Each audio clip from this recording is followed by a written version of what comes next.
The season 5 of the Humans and AI podcast is here. We're going to be chatting with incredible founders and leaders across the neocloud, AI infrastructure and platform space with a sharper focus on today. We're going to be learning about their businesses, the roles they're in, the challenges they face, what's actually working and what's not. This is current, unfiltered insight from the people building AI. I really can't wait for you to hear it.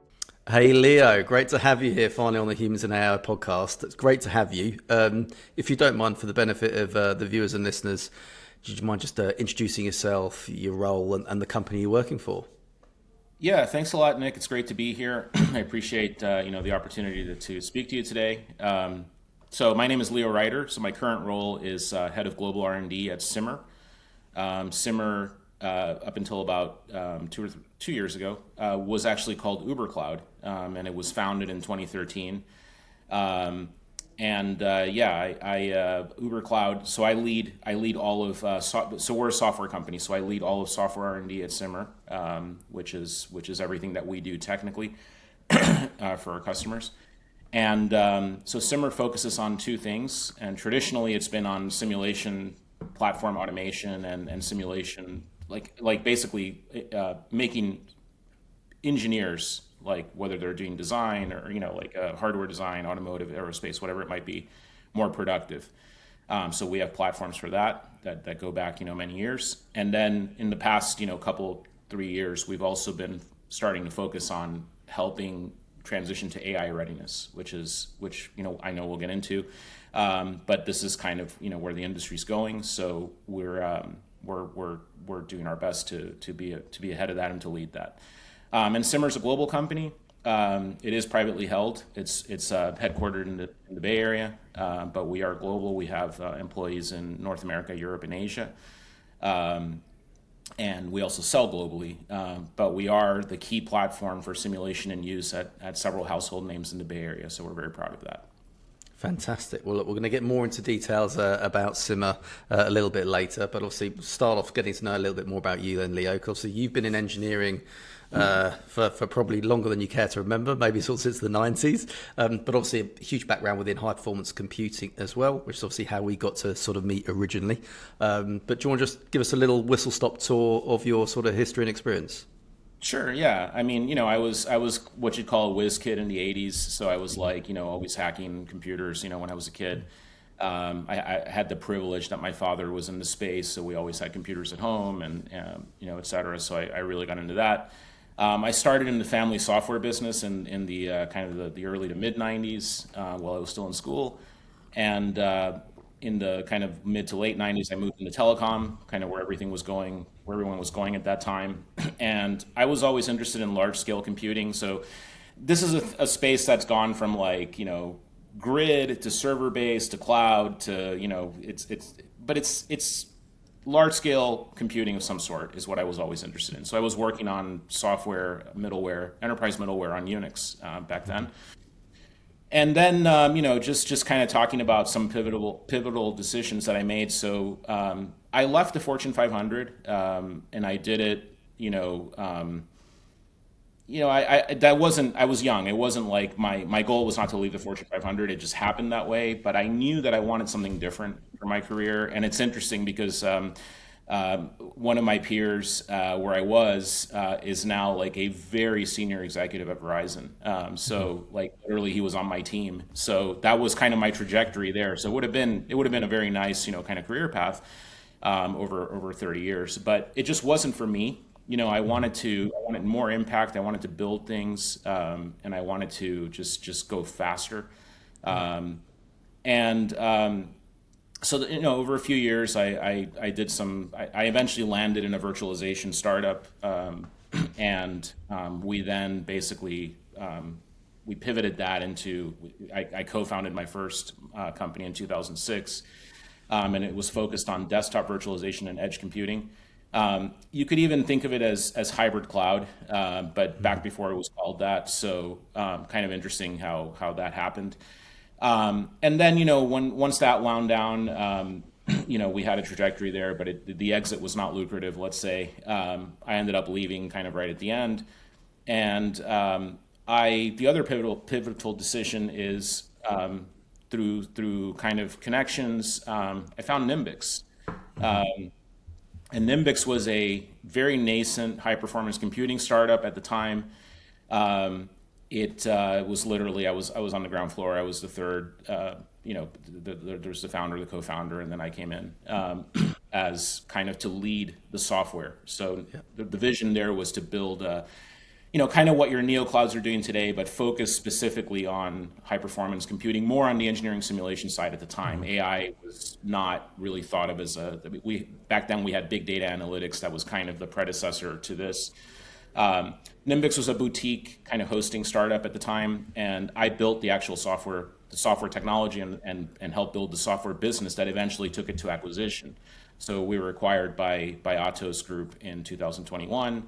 Atos, as you know, is a very large French system integrator, and I spent 4 years there. I was in let's say a pretty comfortable senior leadership position there, and it's what a lot of people find to be like a great career path, especially kind of in your mid to late 40s. But again, I felt that same itch I did in the early noughts, which was like I really want to build something, and I was making an impact there at Atos. I felt like I was helping the culture kind of become more agile, more nimble when it came to an R&D perspective for software. We actually did get some products out that were when I visited their booth in the last SC, they were proudly showing me that, hey, this is the product that we were working on. Look, here it is. That was great. But again, I felt that I wanted something, bigger, ironically meaning a much smaller organization, but bigger impact, more opportunity to do something transformative. And I didn't quite know what yet, because again, this decision in your late 40s is very different than your early 20s. There's a whole lot more at stake. Absolutely. And to be fair, I was treated very well at Atos. It's now Bull, the division. They renamed as Bull. But so it wasn't like I was, I had to get out. But the stars aligned, and I had kept in touch with the founders of Simr, which I can talk more about. They're basically Uber Cloud was in the Nimbix cohort, so we kind of grew up together in the space. Uber Cloud took a very different sort of business model, different trajectory, has different ambitions than say Nimbix did. But the people were kind of cut from the same cloth, and the founders, particularly the CEO, Barak Yanir, is somebody that I respect tremendously, and I have for many years, as well as the co-founder, Wolfgang Jentsch. But basically, the stars aligned. There was an opportunity to come in and really kind of help the business transform over the next few years and achieve some pretty major ambitions. And I made the move. Very happy about it. I've been here since early September, and we're just full speed ahead. It's a very common sort of feeling that you had, actually, because I think when you work in a company like Nimbix, and you're building something exciting, you're scaling, it's very innovative, and often the goal is to sell, right, at some point, and obviously through no fault of its own, Atos Bull, it just becomes different. It's not a bad culture, it's just a different journey and different stage in its evolution. And often you sit there and you think, actually, the bit that I really enjoyed was waking up and building something new. So the fact that you still got that itch to do it again and get involved in something else and scale and build is very, very exciting. So obviously you've come from to people with Simr. You're the head of Global R&D as this role. Was that a newly created role for you then, or is that something you sort of work with them yourself to sort of shape? I mean, it was one of those things where when I say the stars align, I mean the stars aligned, right? It was a series of conversations. It was a very short list of candidates. I was at the top of that list, thankfully. But I was recruited. But again, it was one of those things that happened kind of organically. And then part of the process, as you would expect with anyone you bring in, experienced, professional to kind of lead a function, is you have them basically write the job description and including a title. And The reason I said, and people think R&D, or you guys are, what are you doing, biology or something, no, or pharma research. No, we're not doing that. There is such a thing as research in software, and it's not all academic. Yep. In the commercial space, there's a balance. So you don't want people going off and like, creating, plasma bottles and stuff like they used to do at Bell Labs, in the 80s.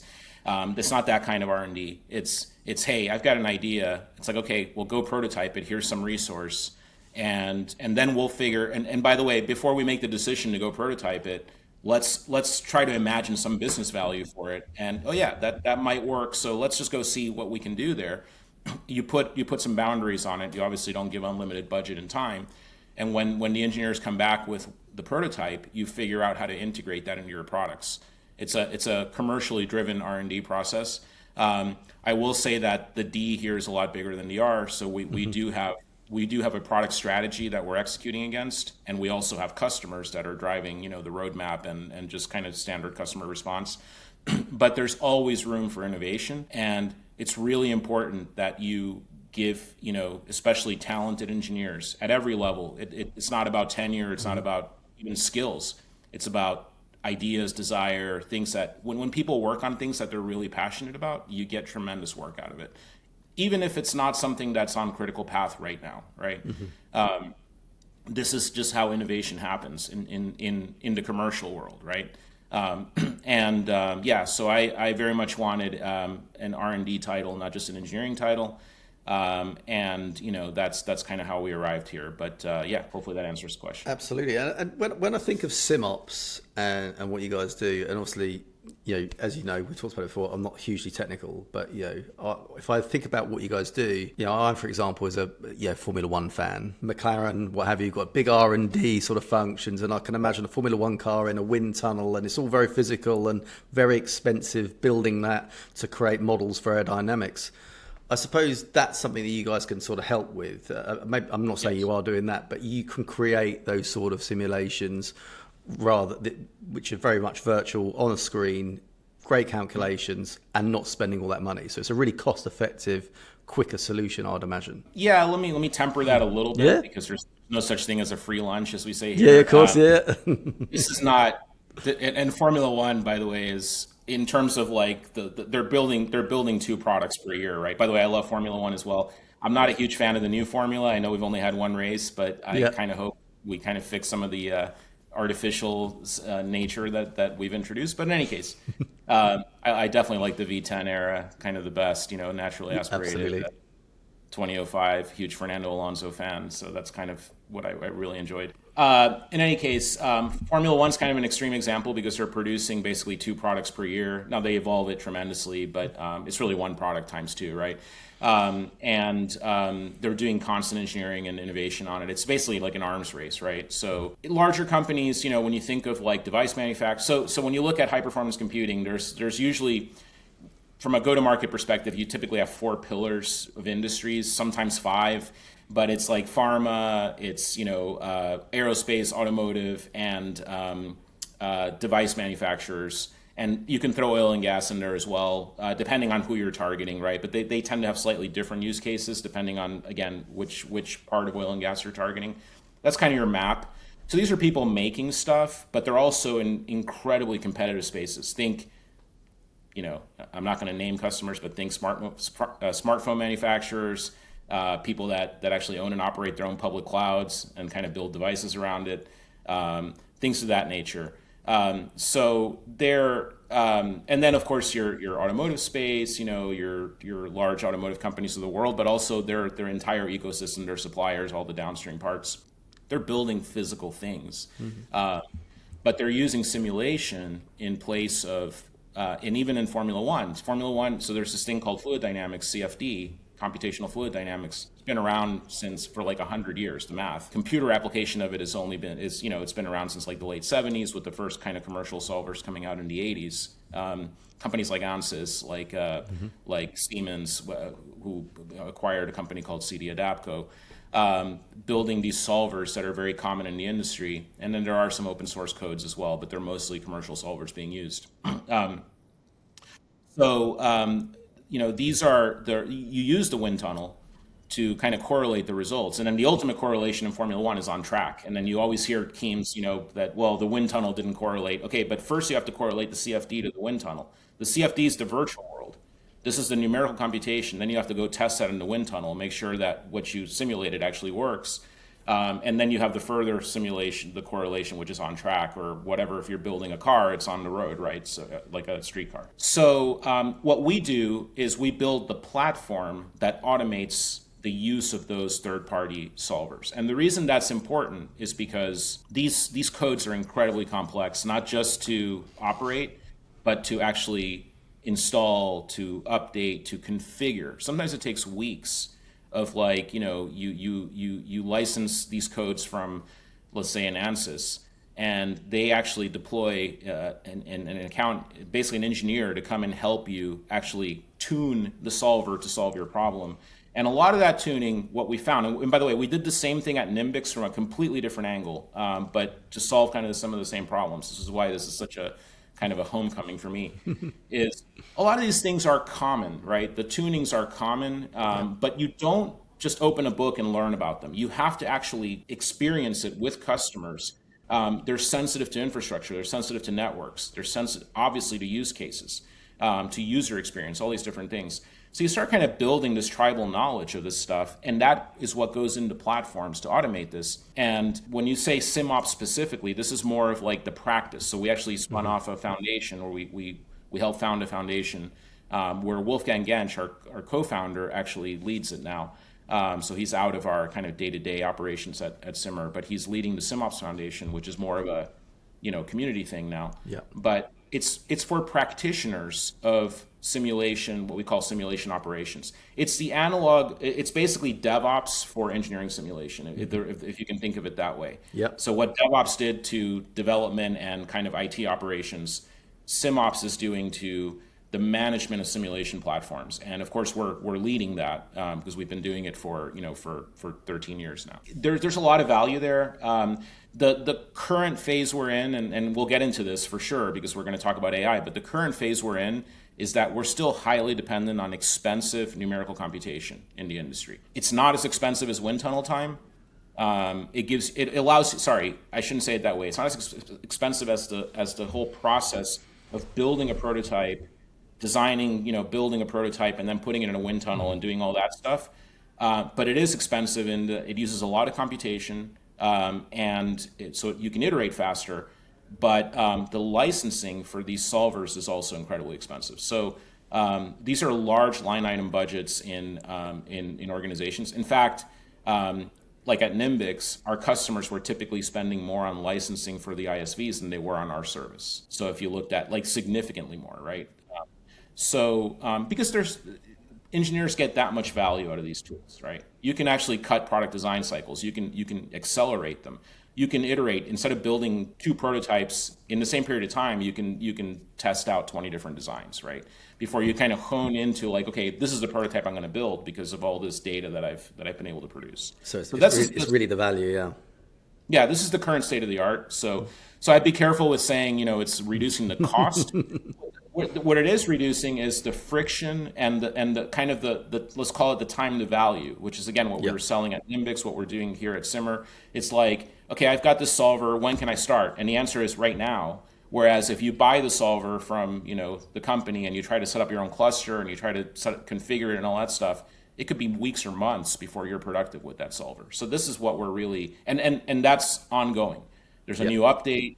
There's new infrastructure. You're basically back to zero when you're doing this stuff yourself. When you bring in a company like Simr, you've got experts that are basically kind of helping make sure that your compute is tuned. In fact, what my customers tell me when I ask them what can we do for you is their answer is immediately, don't let my simulation stop, because this is the value that we're providing to our customers. And so speaking of value, obviously, going back to, you mentioned it earlier, so obviously, we're talking about AI. Obviously, high performance compute has been around for a long time now, but obviously AI is changing that. How's that actually having an impact on sort of engineering simulations and sort of moving the industry forward? Yeah, that's a great question. Obviously, very contextual. So, when you think about and let's kind of put AI in perspective because there's been and I don't want to be the guy that says, "Oh, what we have now is the future," because honestly, I don't know what's going to Yep. happen in 6 months. You don't know. You've seen this thing change every 6 months for the last. It's rapid. It's just changing all Yeah. the time. But let's just assume that the current sort of LLM style AI, just and put it in layman's terms, like the Chat GPT of the world, right, is kind of the model that we're moving forward with, at least for the Yep. foreseeable future, kind of at a very general sense. I know there's people talking about things like AGI, artificial general intelligence. I don't want to give you my opinion on it, but I will. Um, That's why you're it, here. it, it sounds like a great idea, but it doesn't actually solve the problems that we have today, Yep. which is what we have today the best fit for that is what we call narrow AI, where you're actually targeting a specific problem domain and helping solve the problem. Now, in prior years, it was things like deep neural networks, and it was like, hey, can you help me identify this stuff? Can you help me tag things? Can you et cetera, basically recognition type stuff.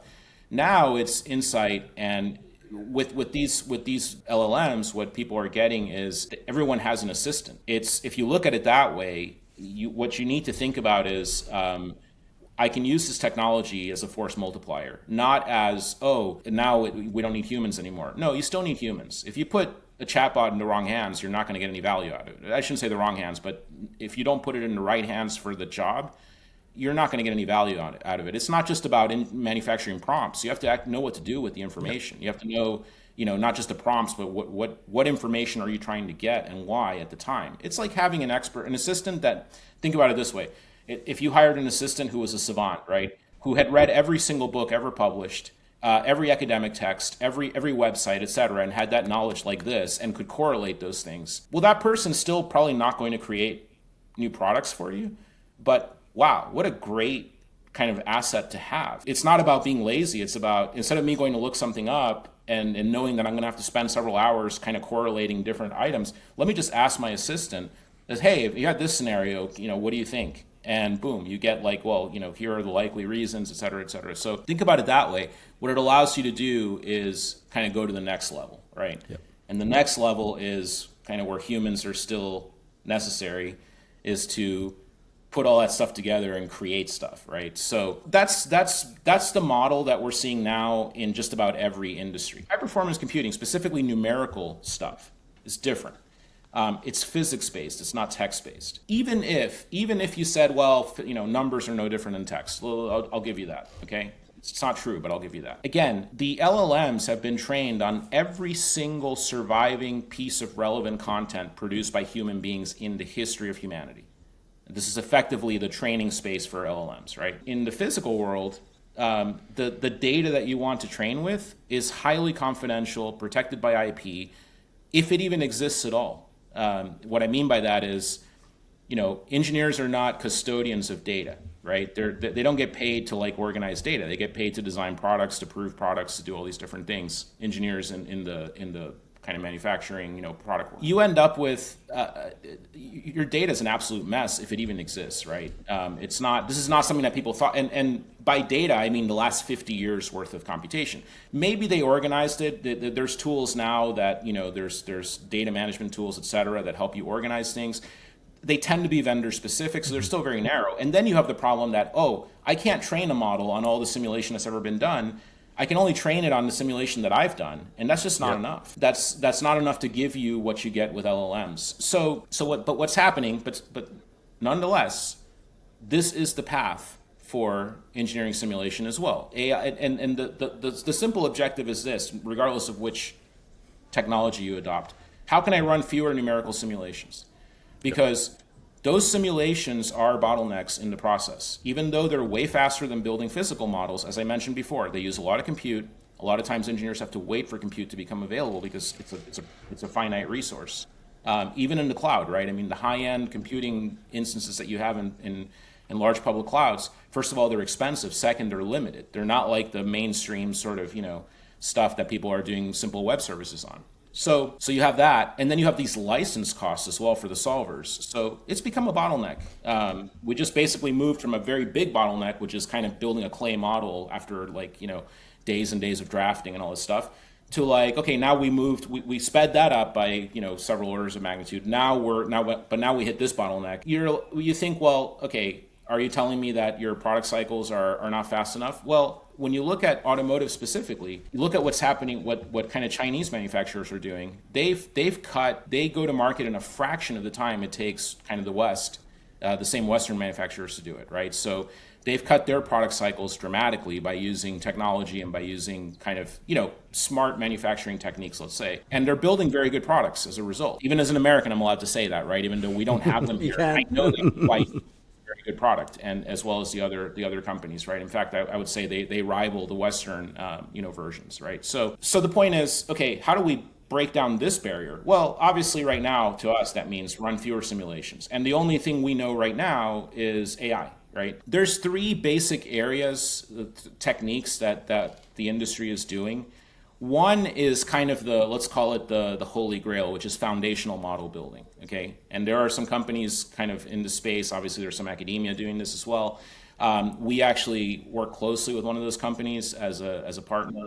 We're partnering with one of those companies. But what these guys are trying to do is they want to build effectively a large physics model, a large geometry model. So you can basically take a design, throw it into it, and it'll give you the results of what the simulation would be using inference in milliseconds versus hours or days or whatever it might be, right? So that's incredibly ambitious for the reasons that I mentioned. You have to run loads and loads and loads and loads of simulations or collect data from simulations that have already run.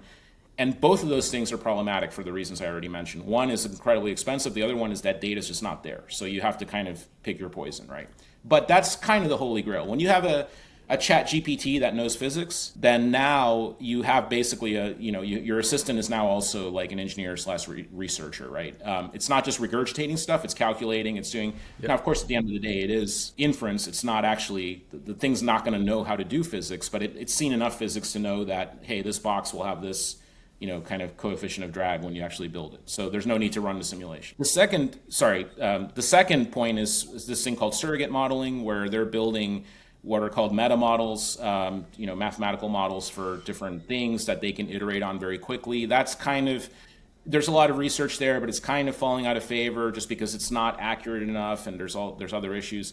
And then the third item that I'll tease you with is, let's say, something bigger. I can't get into a lot of detail on that because obviously that's kind of what we're focused on. I think in the next, call it, 12 to 24 months, you're going to see some pretty big movement in this space with some combination of those techniques that's really going to transform engineering simulation. Now, the big challenge here is the maturity of the industry, right? And the maturity of the tools, the practitioners. And now you're asking people to and everybody knows they have to solve this problem, but you're asking people to basically jump off a cliff, and you're telling them, don't worry, before you hit the ground, you'll figure out how to fly. So you're not going to die, just jump, right? With all due respect, these are engineers. Their nature is the exact opposite of that. It's certainty, it's having the most precise answer possible for everything. The tools they're using in some cases are 40 plus years old because they're reliable, they produce the same results each time. And now you're asking them to say, well, eventually AI is going to replace this. And by the way, if you don't start toward that path right now, you lost because somebody else will. And so let's get on this train right now. This is a big challenge, but it's happening because the pot of gold at the end of the rainbow is just enormous, right? When you can just not even do simulations for, say, 90% of your workloads or your problems or more. Imagine what that would save the world in terms of time to market, in terms of greenhouse gases from compute clusters running, all these different quality of products, et cetera, right? So that's kind of the promise. It's constantly evolving, as we know, and obviously it's still early days. So it is progressing, and obviously, talking about HPC and how AI is sort of impacting it, and as we talk about, it's got to learn. It's going to support you, not do the job for you just yet. Right. It's going to eventually evolve, and like I say, the data sets there aren't necessarily there.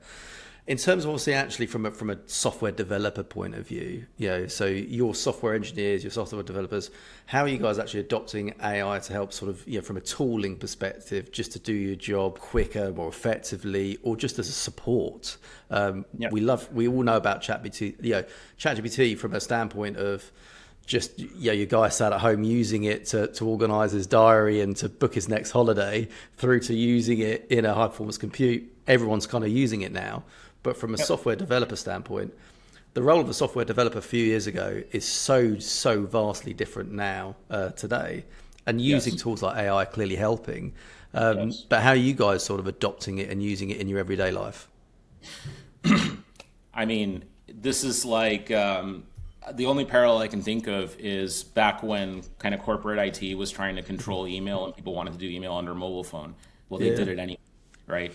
So everybody, especially, I shouldn't say everybody, I would say everybody under a certain age is leveraging these tools. And they're not, and by the way, they're not using them to cheat. That's not it at all. They're using it to go faster, right, and to do more stuff. Which is, again, it's the force multiplier. You hear a lot in the industry about vibe coding and like how non-technical people can like build mobile apps and all that stuff. That's great. It's true. You can prototype stuff, with some of these language models. Some are better than others. You can do a lot, right? I say it this way: building yourself an app and building a software product that's going to underpin multi-million-dollar, multi-billion-dollar businesses, and with the support structure around it, with the compliance, with the security, all that stuff, these are two totally different things.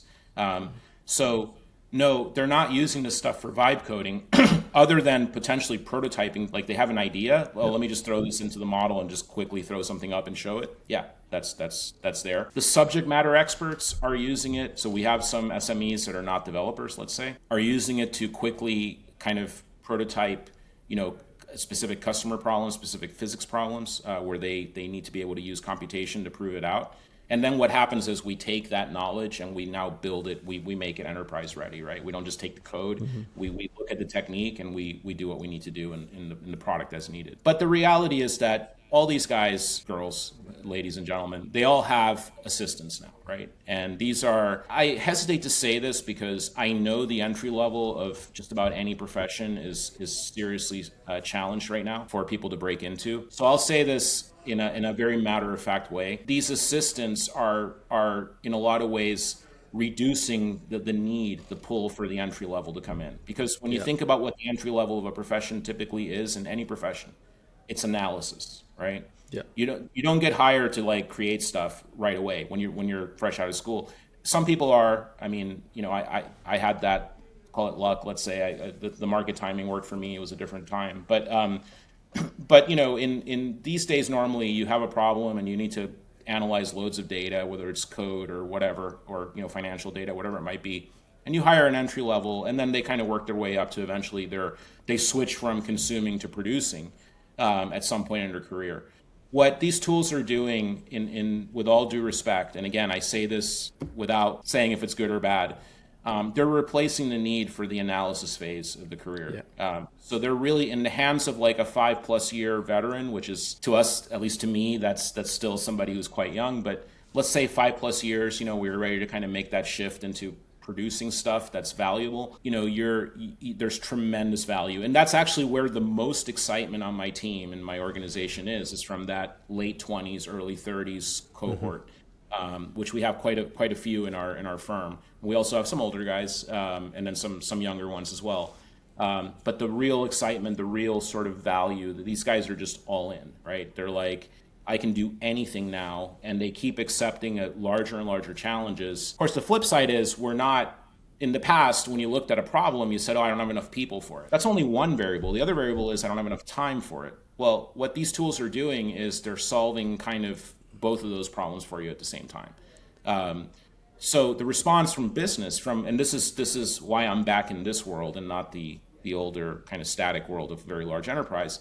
The response from business can either be cost optimization, or it can be increased productivity, increased production, and we've gone that route. So we're not reducing our R&D budget.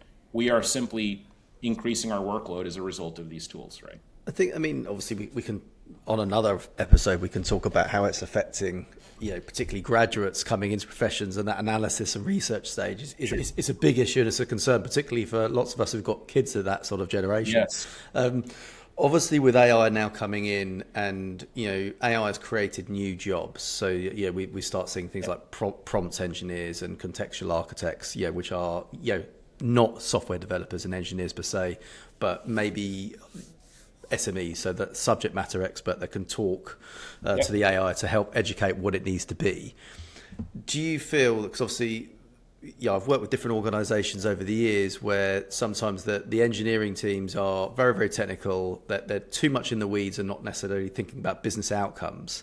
Do you think this sort of bridges the gap by having these SMEs that are understanding what the customer needs, understanding where the future is going from a product perspective and innovation perspective, talking then to the AI, giving it that prompts, giving it that sort of contextual piece, and then also working closer with your actual R&D engineering teams to create a more, I suppose, validating a product set that is going to be in demand to the customer market? Do you think that's actually going to have an impact?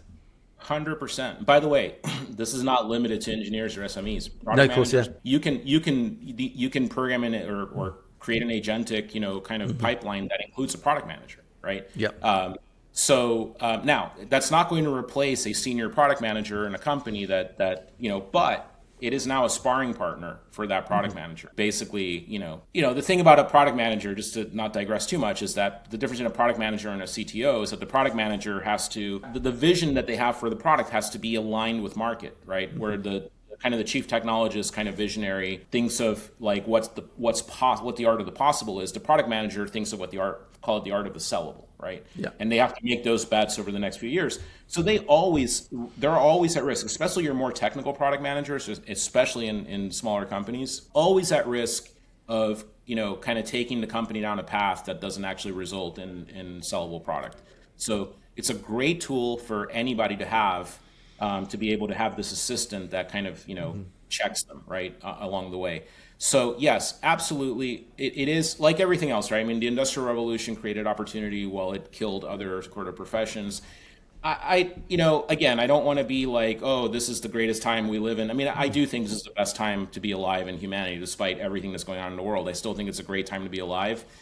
But the reality is that this feels a little bit different and obviously neither of us were alive during the Industrial Revolution, but we did actually, we're veterans of the information age, of the shift from sort of the traditional professional work to the knowledge work, right? We lived that. This feels, first of all, orders of magnitude faster.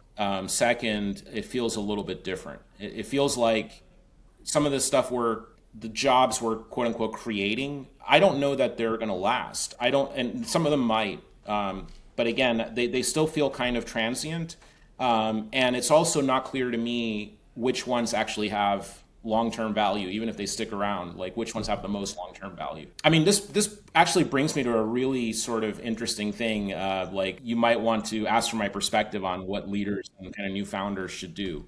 And I have some ideas around this, and a lot of it has actually been influenced by kind of the onset of AI. But I just wanted to finish answering your question first. I feel like we're just going way faster than we were at the last sort of phase shift that happened, just a few decades ago. So it feels a little bit different.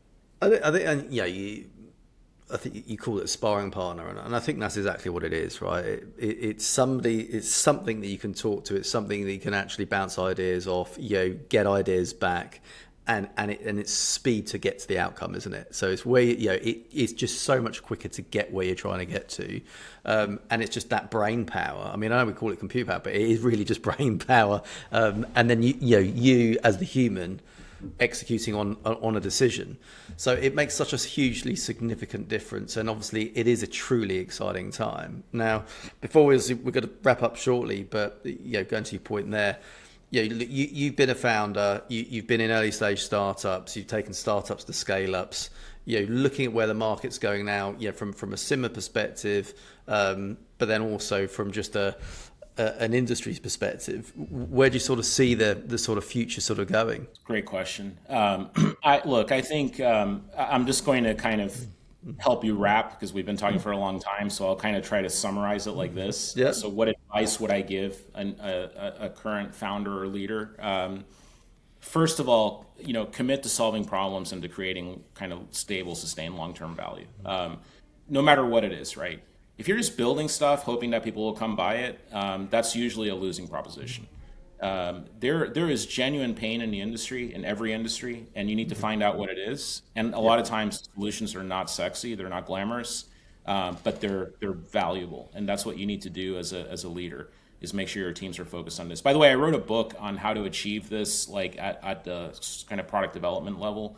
It's called Blueprint 7.6. So I wrote that book after Nimbix was acquired, because I thought it was applicable to other organizations. But not to plug my book, but I kind of wrote a lot about Plug this. away. The second thing I would say is, in overhyped industries with huge investments, wink, wink, nudge, nudge. You might know one of those. I would say, continue to strive for differentiation. So I see a lot of Me Too plays, and I've seen, and by this is not new. We've had overhyped industries every few years. They change, for decades, and before that for centuries. Strive to find differentiation. Strive for differentiation.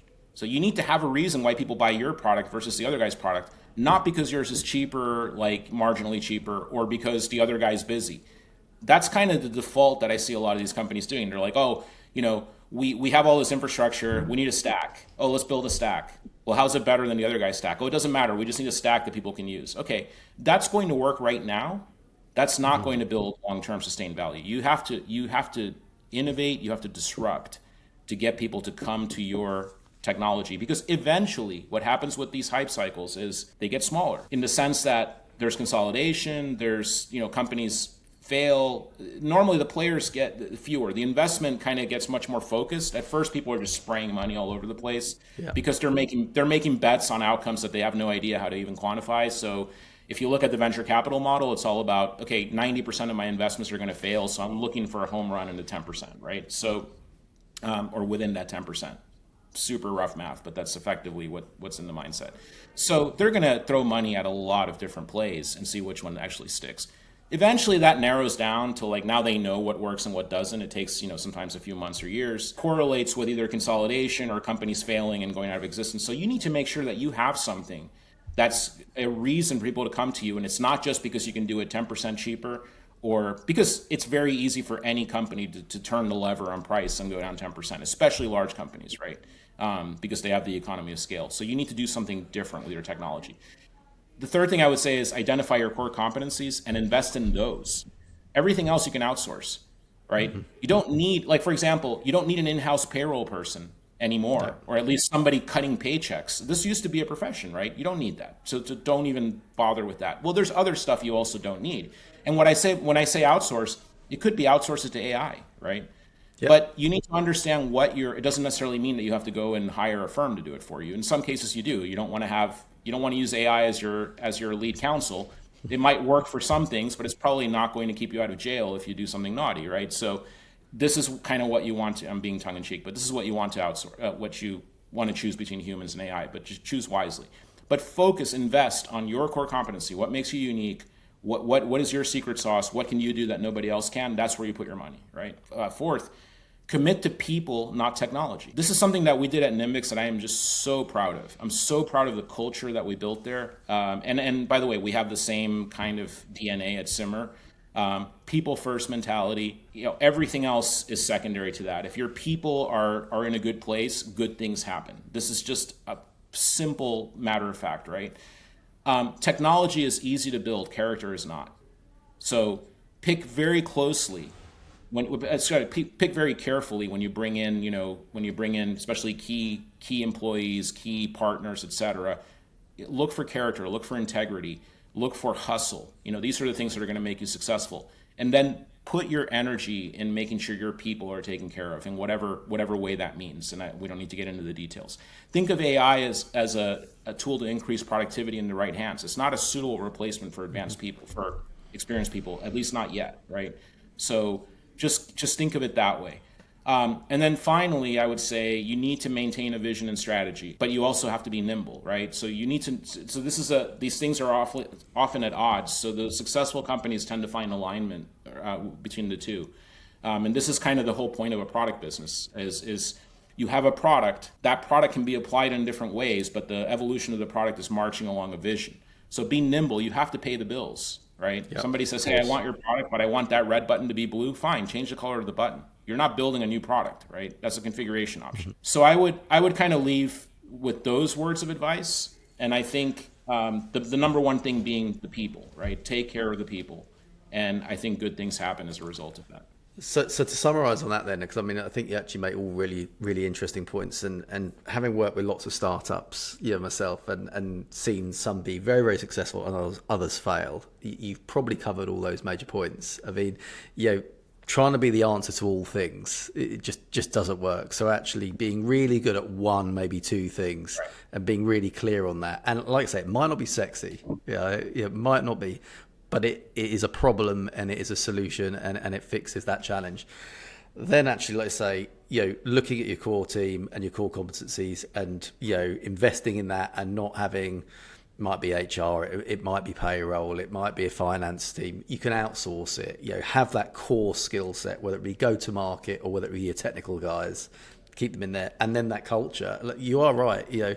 If you're a 10, 20, 30, 40, 50, 100 person business, building a culture, built on respect and trust, and whether it be remote, whether it be in the office, whatever it is actually enabling those people to be happy. You don't even have to be the best payers. It's actually creating an environment where people enjoy the mission and what you guys are doing, and understand your mission, as you say, being really clear in that strategy.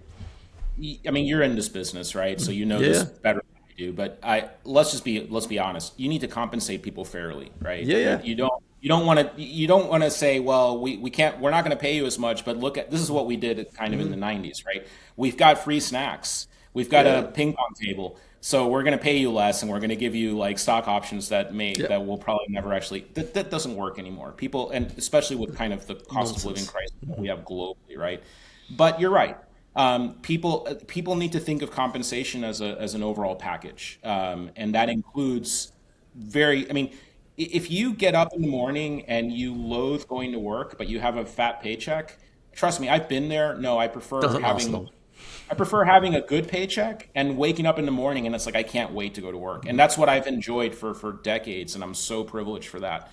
But I'm not complaining about my paycheck, by the way. I'm just saying, like, it's not, there are, if you want to make money in this space, there are different ways to do it, right? That's maybe more of a high percentage, kind of play versus joining small companies. But to the other point you made about the call it 100 and under, you're really talking about a family. You're not talking about necessarily a professional organization, right?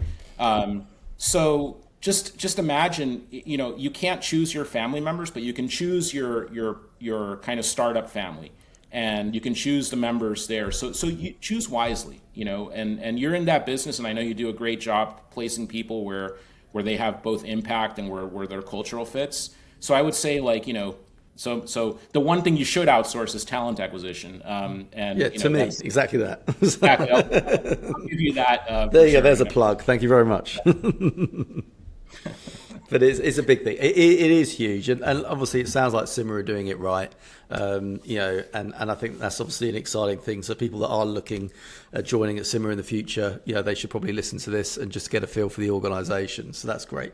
But look, it's a good time to wrap it up. Thank you very much, Leo. Obviously, you're several months into your journey with Simr. I'm probably going to be asking you to come back in a year just to see how things are progressing. Really enjoyed the conversation. But yeah, thank you for your time. Yeah, I'd love to come back. Thank you. Appreciate it. Fantastic. And that's it for this week's episode of Humans in AI. A huge thanks to my guests for sharing their insights, and to you for tuning in. If you enjoyed the conversation, don't forget to hit follow, share it with someone in your network, and let me know what you think. There's plenty more coming this season as we dive deeper into the people, the companies, and the ideas shaping AI right now. See you next time.